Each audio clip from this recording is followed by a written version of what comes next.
বাংলার রামায়ণ রচয়িতা কবি কৃত্তিবাস ওঝা, আর এবার কৃত্তিবাস ওঝাকে নিয়ে যে লাইব্রেরি এবং মিউজিয়াম তৈরি হয়েছিল সেটি প্রায় ভগ্নদশা। ঠিকমতো লাইব্রেরি খোলা হয় না জানাচ্ছেন সেবায়িত থেকে শুরু করে সাধারণ মানুষ।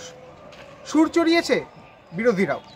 আর এর মধ্যে এই লাইব্রেরিকে যাতে সবসময়ের জন্য খোলা হয় তার জন্য উদ্যোগ নিতে বারবার সাহায্যের আর্জি জানাচ্ছে কেন্দ্র এবং রাজ্য সরকারকে সাধারণ মানুষ এবং সেবায়িতরা।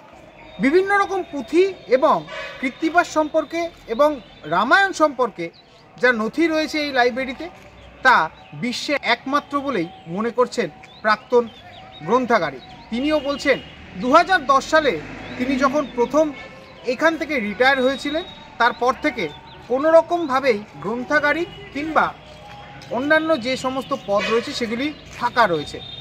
এখন দেখার আদেও সরকার এই বিষয়ে পদক্ষেপ গ্রহণ করে কিনা, নাকি অচিরেই হারিয়ে যাবে কৃত্তিবাসের স্মৃতি। কবি কৃত্তিবাস ওঝা, তার জন্মস্থান ফুলিয়াতে, আমাদের আবেগ। কৃত্তিবাস ওঝার যে জন্মস্থান সেখানে লাইব্রেরি ছিল, মিউজিয়াম ছিল।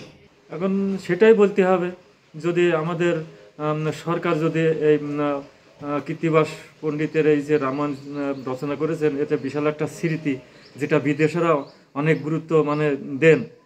এটা যদি আমাদের গভর্নমেন্ট সরকার যদি এদিকে নজর দেন তাহলে আমাদের যত যাত্রী দর্শক আসে তাদের পক্ষে সুবিধা হয় যে এখানে একটা দর্শনের একটা।